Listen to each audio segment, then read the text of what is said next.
And welcome to another edition of Two Steps Ahead Podcast. Two Steps Ahead Podcast encouraging you to take your passion, make it happen, let yourself be great. I'm Son Edeman. Coming up on the show, we're going to take a look at some of the more interesting things that took place during the elections. Not the typical political talk that you might be used to or have been hearing since the elections took place. I'm going to look at it from a different perspective. Again, the perspective of the show is always bringing out our inner greatness, raising the standard, inspiring and motivating others. And so there's certain elements of this past election that I really want to kind of talk about and see how it's going to affect the direction of our country and, more importantly, us as people. Is it a good thing for us or not? So that's coming up. Also, Powerball. Somebody won $2 billion in the most recent Powerball. Did you play? So we'll talk about that as well. But as we get started, like I said, there's a couple things that I noticed during the election that I find very interesting. And we may come back at the end of the show for a couple other things that you might want to keep an eye on as we move forward into the next couple of years when it comes to actual politicians. But right now, what I want to talk about is some of the ballot initiatives that people voted on. What's a ballot initiative? Basically, it's like an amendment, maybe an amendment to a city charter, maybe an amendment to a state constitution, maybe an amendment to something, or maybe it's enacting a new law, for example. And so there were three things that stood out, and they all have to do with what could be considered, or at least back in the old days, vices. You know, you have vice cops. Vice cops would pursue these crimes, these elements of criminal activity that wasn't like murder,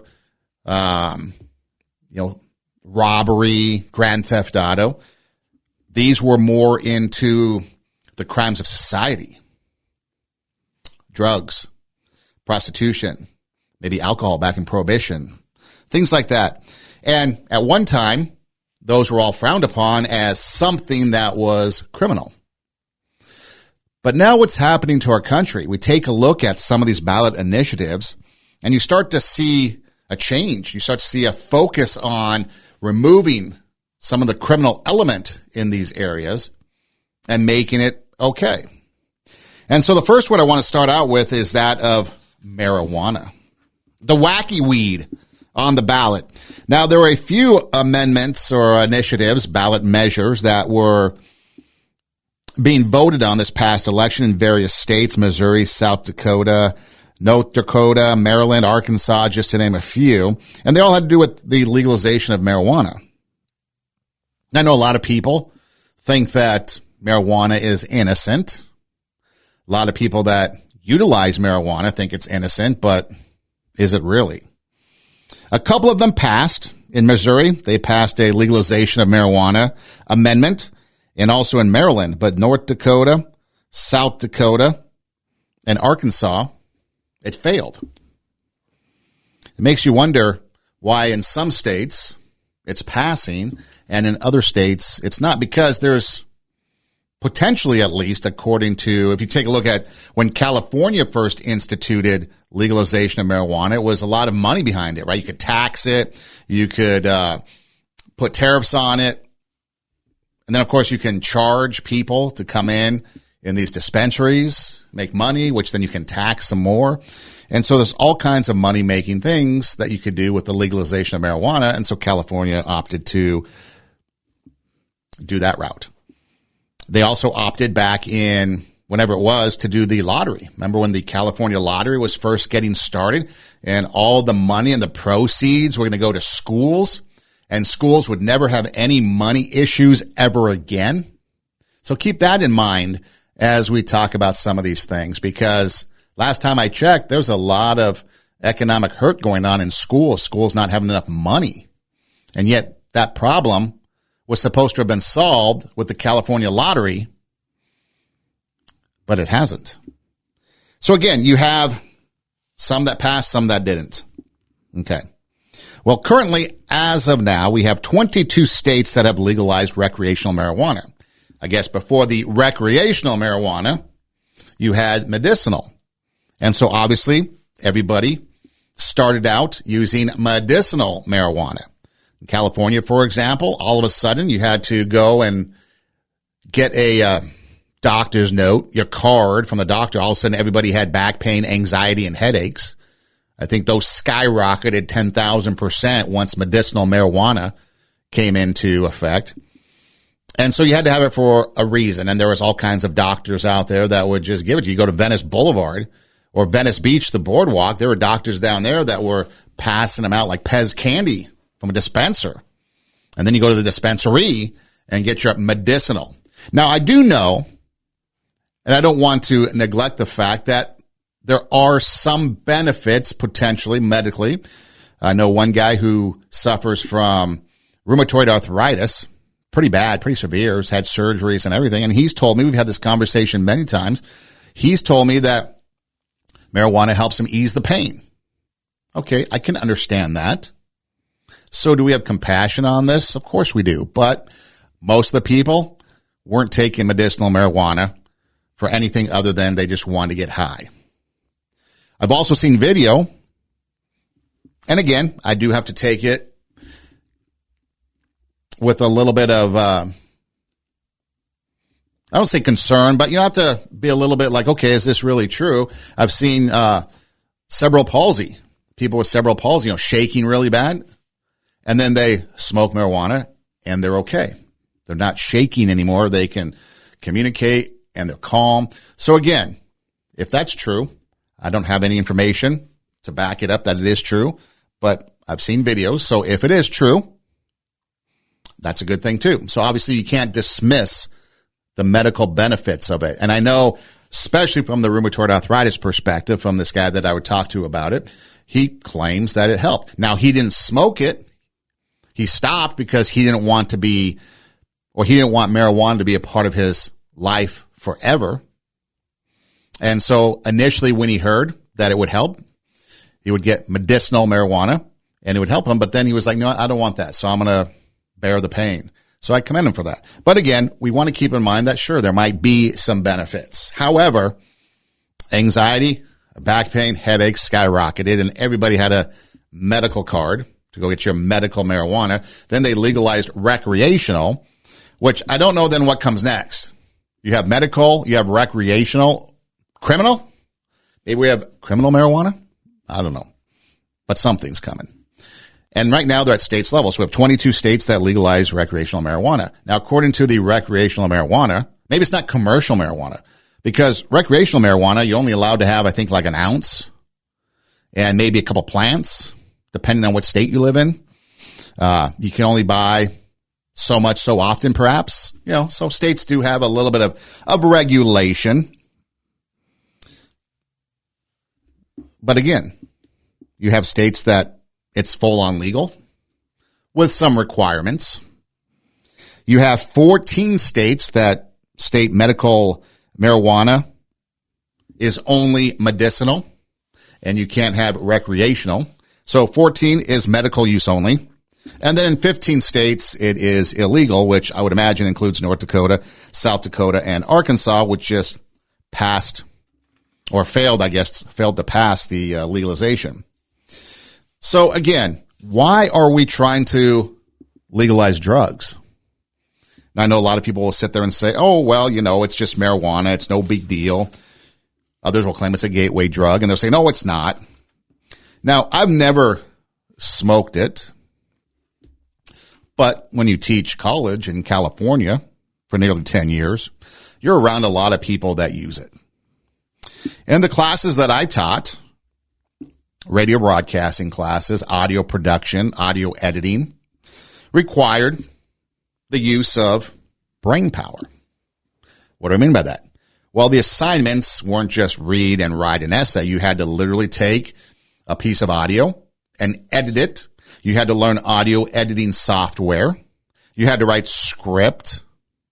You had to perform on air, maybe a radio show, record a commercial. So there were elements to the curriculum that required you to do functioning things and not just sit in the back of the class and be high. And I remember one time, I think it was around 2014, 2015, somewhere in there, that I had a class of people that were heavy users. And we were getting nowhere. I mean, literally, we were not getting anything accomplished. And there were some things that we had to do because we had an online streaming radio station at the time. And so we were putting out shows. We were putting things online streaming that had to be there. Because again, in radio, you can't have nothing on, dead air, as they say. And so there were things that needed to be done. And then not only that, the product that was going out, others in the community, or especially the campus community, maybe the president of the college, maybe the dean, maybe some other people, maybe the board of trustee members would listen. And of course, if they didn't like what they heard, they would bitch and complain. Sometimes it would be legit and other times it would just be preference. And so, yeah, we had to make sure that what we did was measuring up, set of standards. And I remember this class, and the standard was dropping. And I had to tell them, hey, can you please not use or smoke before class? If you do it after class, because it's affecting the performance of the class. And then I was teaching a Saturday class one time, and I started to connect with students on social media. And there was this one gal that was big on Snapchat, and she would wake up in the morning on a Saturday morning. Class started at 9 and went till 1. And she would get up, and the first thing she would promote on Snapchat was smoking a bong. Then she'd get to campus, and she's in her car before class smoking a joint. And then right after class, she'd get back in her car, take another hit. And so I'm familiar with her marijuana use because of social media. So one time she had to do an editing project. And the editing project literally consisted, so you have your piece of audio, okay, literally consisted of making 2 edits, basically 2 cuts, removing the middle portion, squeezing together the front and the back portion, and that was it. Very simple. It was basically 4 or 5 steps. You download your audio. You make one snip in the audio editing software. You make another snip. Now you have 3 pieces, right? The front, the middle, the back. Delete the middle. Now you have the front, a gap, and the back because you've deleted the middle. Slide the 2 pieces together, and you play it. That was all. Should take no more than 5 minutes. 30 minutes later, she's still sitting there making edits, changing the volume on things, moving things around. And at the end, there was completely nothing coherent about what it was or the end product. And I said, hey, is that good? You good to go? She's like, oh yeah, I like it. That's good. I'm like, wow. So again, I have seen where marijuana does affect the mind. Another time. So 2014, 2015, tell the class, hey, please stop using marijuana. 2016, 2017, there's this gal in the class that is completely just high out of her mind doing this exercise assignment. 2019, a student, which I didn't know at the time, smoked all the time, came to class and was doing good things and everything was going well. And then we had a class party for Thanksgiving. Right before Thanksgiving break, we had a bunch of food. People were making things and we were having some fun, and we did a live show. I guess she came high because something was off about her. She just wasn't herself. Her wit was gone. Wasn't as witty, wasn't as funny, wasn't as quick. Found out that she had smoked before and she got high. So it does affect you. I don't care what people say. It does affect you. And I've seen people, through the examples I just told you, be affected by marijuana. Now, the addiction properties of marijuana, I'll let you argue that.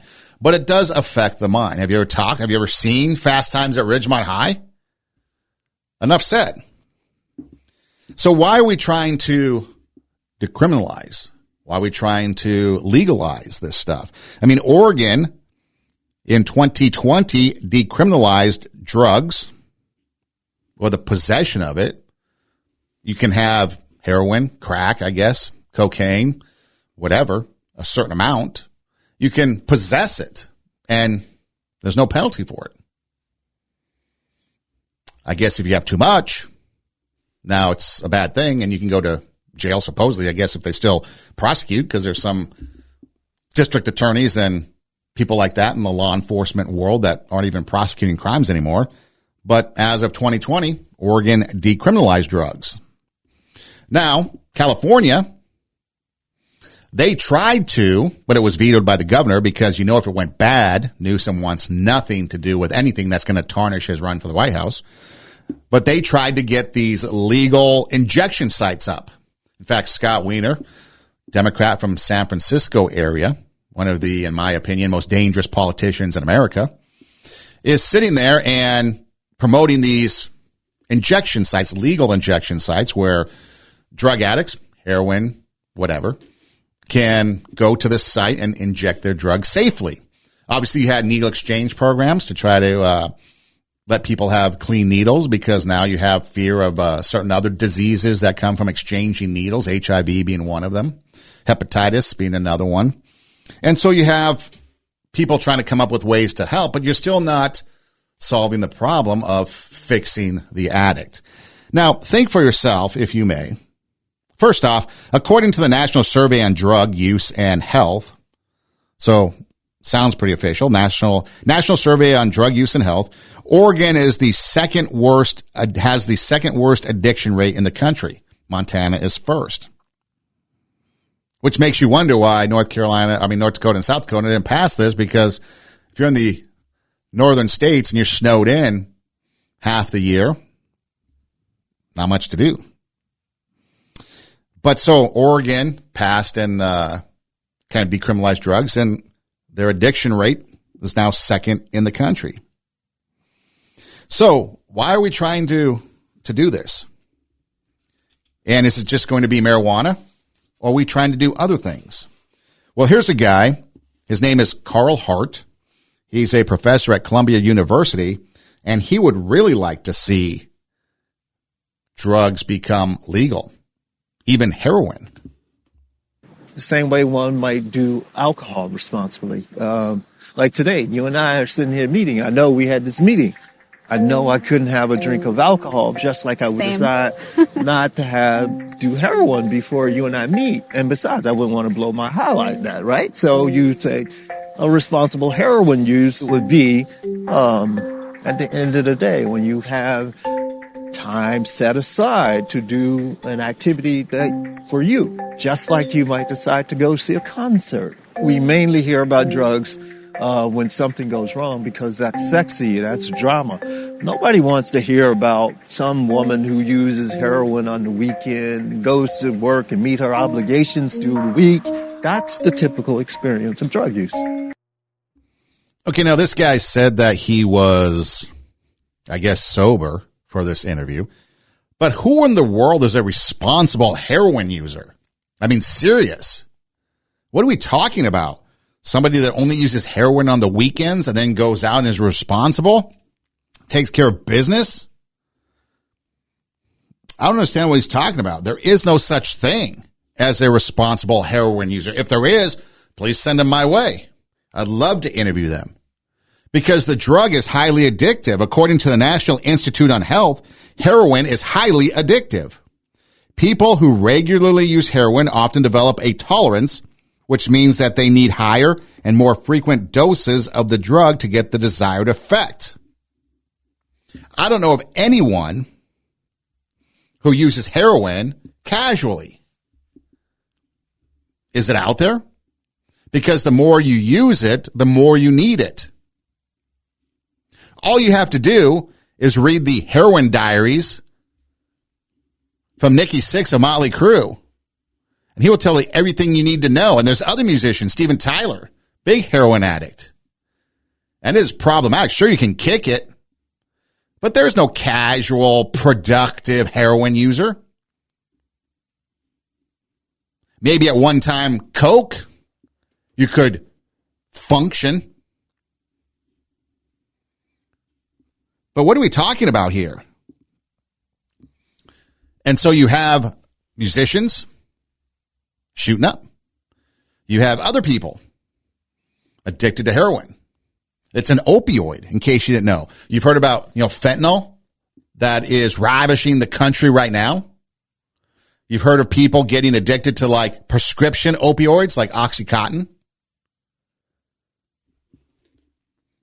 And there's some correlation, in fact, by the way, that if you start using or getting addicted to Oxycontin, maybe it's surgery, pain prescription from the doctor, you will use heroin. If you become addicted to that, it leads to the other.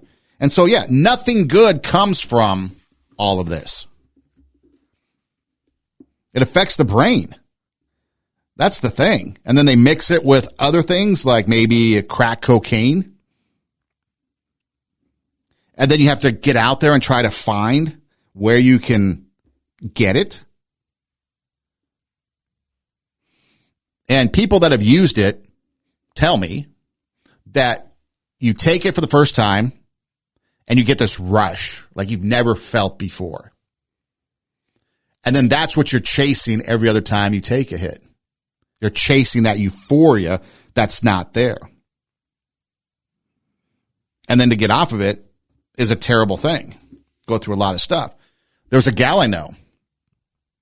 I was in college. She was in elementary school. And then as I got to know her throughout the years, I think she was in middle school, then high school. And I was always kind of teaching at the schools that she was at or working at the schools that she was going to. And so I got to know her a little bit more than maybe some casual students that would come and go from year to year. And I got to know her grandparents. Didn't realize her grandparents were raising her. Her mom wasn't in the picture. What happened to mom? Well, apparently, when this gal was young, the mom had a friend, and the friend was a heroin user. And so the mom tried to convince the friend to get off heroin, but she couldn't kick the habit. So mom decides that she's going to shoot heroin, maybe get addicted, and show her friend how she can get off heroin. She ended up overdosing. She got addicted and then eventually at some point overdosed on heroin, and mom never survived. Now, years later, as an adult, meet up with her, her kids doing well. Everything's going well. And then I meet, she's with some lady, not mom. Obviously, mom's not with us anymore. And we talk and everything's going well and we're having a good time. Find out later that that lady that was with this gal that I know, that was the friend. And the topic came up. I didn't want to bring it up, but I was very curious. And the topic just happened to come up. Because I asked the gal that I know, I said, hey, is that the friend? That sounds like the friend that your mom was trying to help with heroin that didn't go so well. It's like, that's her. And the gal, the mom's friend, said that every single day she regrets taking heroin because her friend, the mom, is no longer there because of her, she felt. So it's a tragic thing to deal in drugs. So why are we trying to promote it? Why are we trying to legalize it? Why does Carl Hart want to legalize? He's not going to take a drink or he doesn't want to blow his high doing an interview. So he's not going to do it before. He's going to wait till after. And tell the students do it after because it was affecting their work. But he wants to have his high the right way. When was the last time you knew anybody that could control their drug use? That didn't need a fix at some point. Addictions are usually the thing that you're addicted to controls your life. And if you have an opioid addiction, you're losing that battle. Now, it might not cost you your life. Maybe you kick the habit at some point, but you do not control a heroin addict. You do not control heroin. Heroin controls you. So I don't know what this guy's talking about. So again, why are we trying to, and good for some of these states that are pushing back, because why are we trying to legalize these vices, these drugs that are destroying people's lives? Again, you can argue all you want that marijuana is an innocent drug. It's not. And then at what point do you bring in the criminal element? What's too much? Where do you get it? Do you grow it? And then what about the turf wars about growing it? I think in Oklahoma, you can grow it legally, but it has to stay within the state of Oklahoma because it's not nationally or federally legalized. But then what happens now? You're starting to fight over turf because there's only limited space in Oklahoma. So what's the next thing? Well, legalize gambling. There were a couple states, California and Colorado, and it failed, which I find it interesting, that online or legalized sports betting died. Proposition 27, legalize online and mobile sports betting. That failed in California. That's shocking. Legalize sports betting at American Indian gaming casinos. Now, before you get all woke and say they're indigenous people, says right here, Proposition 26, Indian gaming casino. So go talk to them. Failed. Charitable gaming amendment in Colorado. Failed. That's surprising. Why are we trying to push online betting? 21 states right now have legal online betting. 5 states, I guess you can only do it in person. You can't do it on an app or anything like that. So 26 states, it's legal. 24 states right now, there's no legal online betting. Obviously, in places like maybe Vegas, you have the books, right? You can go to the sports books and make your bets. But again, why are we doing that? We're pushing this legalized drugs or decriminalize them. Make them easier. I think some states have taken away the criminal aspect of it and tried to make it more of a social aspect. Instead of throwing people in jail, they want to help them. But isn't that the point? Isn't the point of the Bureau of Prisons and rehabilitation? Shouldn't there be some rehabilitation going? If you want to make some changes, instead of making changes out in society where the people are being affected, I mean, just look at the streets. I mean, there's apparently a story going around that Mexico is using an anti-drug campaign, or I should say in their anti-drug campaign, don't use drugs, they're using scenes from the streets of Philadelphia. Drug addicts and people on the streets of Philadelphia. Have you seen Portland? The streets of Portland. Have you seen downtown LA? Have you seen other places where drug addicted people are homeless? So again, tell me, how is it that legalizing drugs is going to solve these problems? Maybe we should look into the rehabilitation aspect a little bit more. You don't want to send a user to jail? Fine. But giving them free drugs isn't going to help society. You got to come up with another way to figure it out. And I'm glad that some of these states are pushing back on some of these so-called vices. Because we'll get to it a little bit more. It's all about money. Now, the big one, of course, was abortion. As it sits right now, 12 states restrict it. 11, it's legal or it's available, but it's severely restricted, like bans abortion after 15 weeks. In some states, 5 states to be specific, that's a little bit more restrictive, where you have to also have parental notification, and there's a waiting period. And then 3 states, it's mostly accessible with some restrictions like parental notification and then depending on funding. And then 19 states, it's legal with no restrictions. Okay. So you can argue that. And again, we've talked about it. I believe it was episode 66. If you really want to go back and hear more about what I think about abortion, I'm not going to spend the whole time on it. But again, can someone please tell me what good comes from all these things? What good comes from legalizing marijuana? What good comes from legalized gambling? What good comes from legalized abortion? What good comes from it? And I've heard all the arguments, so you don't even need to answer that. I guess it could say it's more rhetorical. But again, all you're doing is creating users. All you're doing is creating an environment where people are going to not bring out their inner greatness, not raise the standard, not inspire and motivate others to do better, but the opposite. You're going to tear society down. I know a guy who started online betting, Monday Night Football. Now, I don't know the full extent of what he does, but I guess he was new to it, a younger kid. And I asked him, we'd kind of joke about it. And so I'd ask him how he was doing. And at some point, I think he said he was 1-14 on his bets. I think we'd gone through like 7 or 8 weeks of Monday Night Football. So I'm not sure exactly what he's laying down. But again, he been losing. I play fantasy football.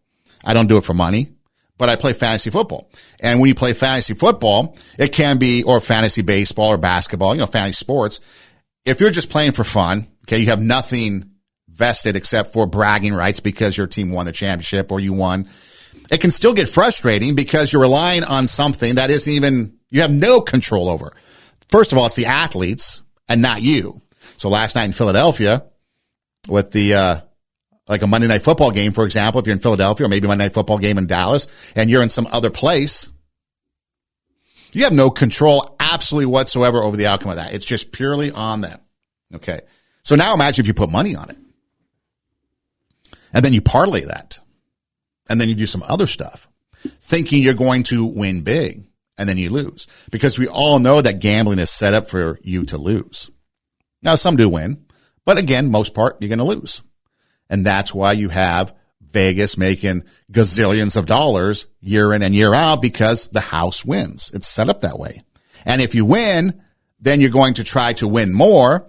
And if you lose, you're going to try to make up your winnings or make up your losses through winnings, right? And that's exactly what this kid's been doing. He's been losing on Monday Night Football, but he always tells me this every week, this is going to be it, this is going to be it, this is going to be it. And he keeps playing. And pretty soon you're in a hole and you've dug a hole that you can't get out of. And now you owe money. Or you've been betting the money that you do have and now you can't pay the rent or you can't pay utilities or gas in the car or food. And now that inflation and everything has gone up makes it even or magnifies it even, makes it worse. So again, why do we have these things? Why are we pushing addictive behavior or things that lead to addictive behavior? Because drug use, absolutely addictive behavior. Gambling, sure, a lot of people can play and it's no big deal, but a lot of people do become addictive to gambling. Or not only that, they take money that they should be using for something else more responsibly and they put it into chance. Maybe I'll win, maybe I won't. And then you develop repeat customers. It's all about money is what we're getting back to. We have taken morality out of society and we've replaced it with greed, the love of money, which is the root of all evil. And that's what we're doing with these things. If you get people, why do drug dealers pass out free stuff? Get them addicted so they come back to you. I knew a kid one time, actually it wasn't a kid, he was an adult, but he was a younger adult, and he would go to the clubs and they'd pass out ecstasy, free ecstasy. And apparently ecstasy gets you like hot in the clubs. Maybe you're like you're going, you're dancing. All of a sudden now you're like sweating and you need water, whatever. But what they would do is they would give the ecstasy away free. And then they would charge an obscene amount of money for bottled water. And people would pay it because apparently they needed that water. But again, money comes back to money. I know people say that abortion should be a right. My body, my choice, woman's right to choose, so on and so forth. But if it is a woman's right to choose, if it is a part of women's rights, according to Planned Parenthood, it can cost up to $750. Why isn't it free? Why is it $1 billion a year industry? It should be about women's rights, but it's not. It's about money. $750. Now I called around to a couple places in my area and yeah, the average price was somewhere between $350 and $600, depending on where you went. And of course there's insurance if your insurance covers it, but somebody's paying the bill.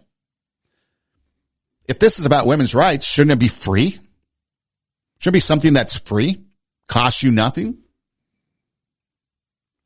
But upwards of $750 according to Planned Parenthood's website. That's a lot of money. Again, so what are we talking about? Talking about money. Talking about greed.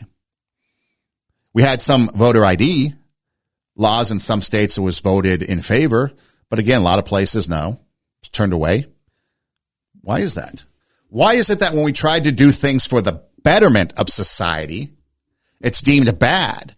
But when we try to do things that time and time again have been proven to be a detriment to people, a detriment to society, we push that agenda. Look at LGBT, the agenda pushing on young kids, kindergarten, first, second, third grades. That's what I'm talking about. Look at puberty blockers on young kids. You're looking at surgery. I think the latest craze is top chop. Young ladies getting their breasts removed. Top chop. I got my top chop. Okay. Body mutilation. That's what it's amounting to. So again, we're pushing things that are negative, pushing things that at one time, like I said, fell under the vice cops. But that's what we're pushing. That's what we're voting on. That's what we want. That's what we're pushing. Why? And then Swalwell. We've talked about him before on the show, that representative out of California who slept with Fang Fang and makes a boatload of money and wants you to pay for his child care. He came out and said that schools are more equipped to know what your kid needs to be taught than you are. So parents' rights being taken away. So that leads me to ask you, what other things should be legalized? Well, what about prostitution? Why not? It's only legal in 10 Nevada counties, apparently. Should it be legal? Well, Dennis Hoff, you might know him. He's passed away, but he was, I guess, the proprietor of the, it was on HBO, like the Bunny Ranch or some brothel in Nevada. And so this was his take on why prostitution should be legal. A pimp, in its simplest term, is a man that brings men or women to girls for sex. Okay, so in the simplest term, I'm a pimp, but I have a license. I have a business license to do this. So you're a legal pimp. I'm a legal pimp, absolutely. But in the street vernacular, in most people's thoughts, a pimp is a guy that goes to Kansas City, grabs underage girls, runaways, fills them up with drugs, and owns them and hauls them around to Oakland, Las Vegas. So when you legalize something, who do you take out of the business? You take the underage girls out, because every girl here has to go down and get a business license, be fingerprinted, photographed. They run the federal check on them. Who else can't get in the business? The pimps. This business, the prostitution business worldwide, is a dirty, disgusting, drug-ridden, exploitive, disease-ridden business till you legalize it. And when you make it legal, everything changes.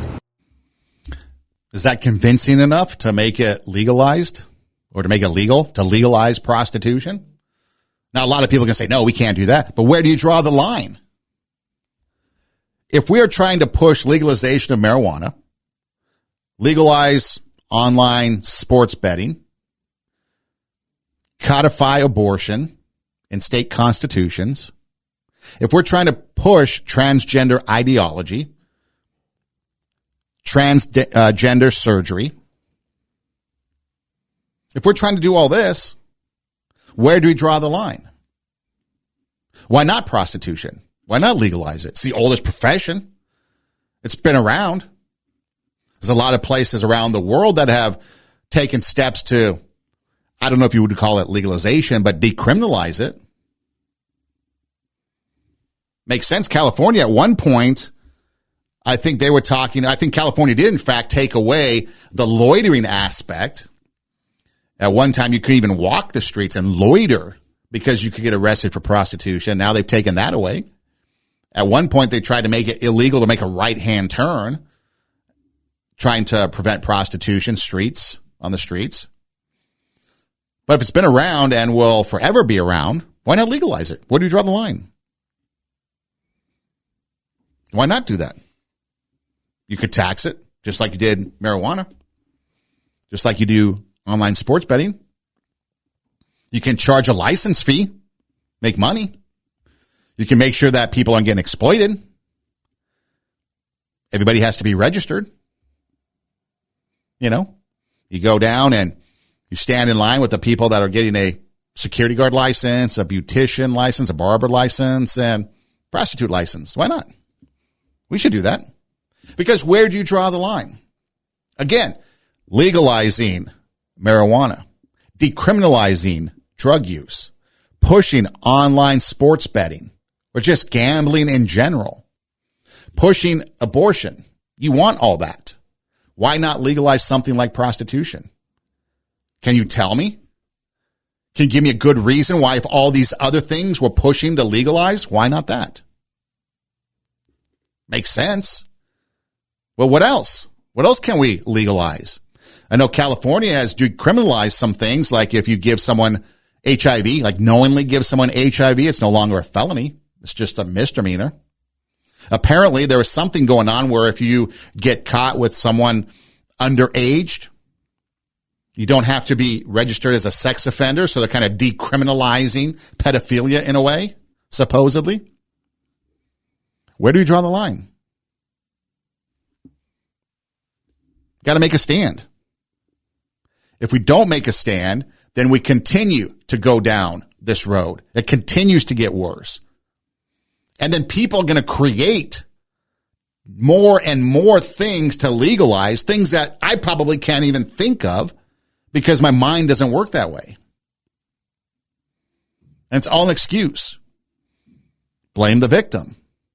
Crime is rampant across this country. Blame the victim, not the one doing the crime. Why is that? Why have we gotten to this point in this country where that's the stuff we're pushing? And people will say it's harmless. They might push back, say it's harmless. Who are you, the morality police? No, but when you take a look at the future and you see where we're going, you can see exactly where we're going by going down this path. And it's not a good one. It's not one that's raising the standard.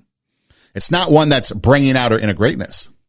It's not one that's going to inspire others and motivate others to do better. And so then why do we have laws to protect children? Why should they go to school? I mean, we kept them out of school the last couple of years. Why should they go to school? It's a waste of time. Let's put them to work. Let's make money off of them. Remember child labor laws? Let's do away with them. I mean, after all, we take them to shows where there's transgendered or cross-dressing strippers. We try to teach them things in school that parents don't want. School boards. I mean, in fact, take a look at some of the things that have taken place. School boards have been kicked loose. The liberal school boards, they're more conservative now across the country. Look at the DA in San Francisco that got recalled for not punishing criminals, prosecuting crimes. So there is some pushback. Some of these ballot measures failing at the ballot box. And that's good to see. But at what point do we cross that line or that point of no return? Because again, tell me, what good comes from legalizing marijuana? Well, if you're receiving the mass amounts of money. But why do we want a society smoking marijuana? What good comes from that? Why are we trying to get people to bet online? It's good for the people that's receiving the money, taking the bets. Yeah, they're going to make lots of money. But what about the person that during this time of inflation barely has enough to put food on the table, keep the heat on, and pay for rent? Now they're taking that money thinking they're going to parlay themselves into a lottery winning event. It's not going to happen. Abortion. Again, why not prostitution? Why not other things that we've talked about? Just makes sense. Speaking of gambling, did you play the Powerball? Were you tempted to? I did not, because I knew I wasn't going to win, so I just decided to keep my, was it, $1 or $2? What would you do with it is the question. What's the first thing you would do? So I've been spending the last little bit of time since that award was won and asking people what would they do. Now, a lot of people try to take the high road, pay off debt, help others, set their parents up, give some money away, stuff like that. And that's great. But let's just talk turkey here as it's that time of year. What would you do? Well, yeah, I'd pay off debt. And then the first thing I would do is I'd go buy me a plane. I don't know how much planes are because I'm not in the market to buying a plane, but I would at least rent one, pilot, whatever, and I'd go travel. That's the first thing I would do. I'd go travel. go to some states that I haven't been to. Maybe I'd wait until warmer weather. Or maybe go down south. I don't know. Maybe I'd go down south. Maybe visit Brazil. I don't know. Sounds like a good time, like it's summer down under, right? Maybe Australia. Is it a good time to go to Australia? Maybe in January, go to Australia and watch the Australian Open, the tennis tournament. But I'd definitely travel. But here's the thing that comes down to it. Most people, not all, but most people that win the lottery eventually lose it. Why is that? Because they are bad stewards of money to begin with. If you're not financially secure, and I'm not talking about rich and don't have any worries, but I'm talking about if you can't handle the resources, the finances that you have now, you're going to blow the money. So first off, if you win $2 billion, you will obviously take the cash payout, which is about $1 billion. And then there's taxes on top of that. So I figured you probably end up with 500, 600 million. Okay. That's a lot of money. That's life-changing money. That's life-destroying money. But so you take the payout. Now, it would take, if you took the payout, you get the 500-600 million right away. I mean, pretty much right away. Taxes taken care of, et cetera. However, if you took the monthly payout, you would get about 9.3 million a month. It would take you about 10 years, obviously, to get to that kind of $1 billion level, which is the cash payout for winning $2 billion. You get about half. And then anything above that, so years 11 through 20, is gravy. Would you risk it? If you're young and healthy, would you risk it? $9 million a month. Now, if you pass away, obviously no one else gets the money. There's no beneficiaries that I'm aware of. But would you risk it? Just think year 11. Now you've exceeded that $1 billion cash payout. Probably not. But that's what happens. We take the money and then we go and we spend way beyond our means and you lose it. Now you're telling me there's no way you can lose $500 million, right? Well, let's see. Mike Tyson. He had a financial collapse. $300 million he earned. $300 million. Yeah, he filed for bankruptcy in 2003. Reckless spending. Buying up houses he never lived in. Cars he never drove. He had showrooms of cars, I guess, just because he could. And that's exactly what it is. You buy because you can. You spend because you can. Of course, now I've talked to people that have money. I've talked to athletes with money because I used to work at a sports station in Los Angeles and I'd talk to wealthy athletes and they would tell you, you have to be careful because people will come and hit you up for money. Hey, I've got this business I want to start. Hey, I've got this idea. I need some backing. Family members will come and hit you up. So you do have to be careful because there will be those people and those hanger-oners and the entourage that will come and suck your money and then all of a sudden it's gone. So there's that aspect to it. But a lot of times it's just willful spending on the part of the person that has the money.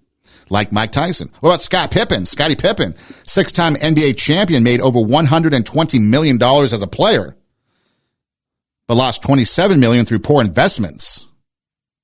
And then ended up owing the bank $5 million in fees, lawsuits, etc.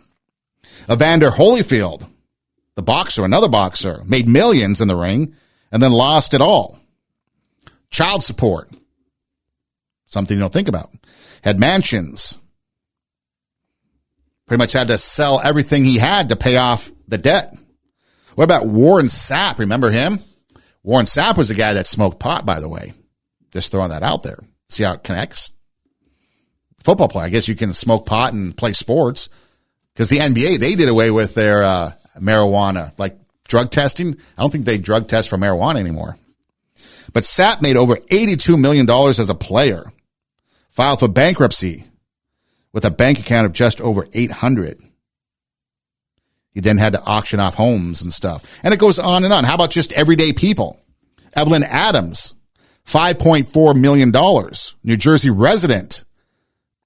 She was a millionaire more than once. She won the lottery twice in 85 and 86. Over $5 million.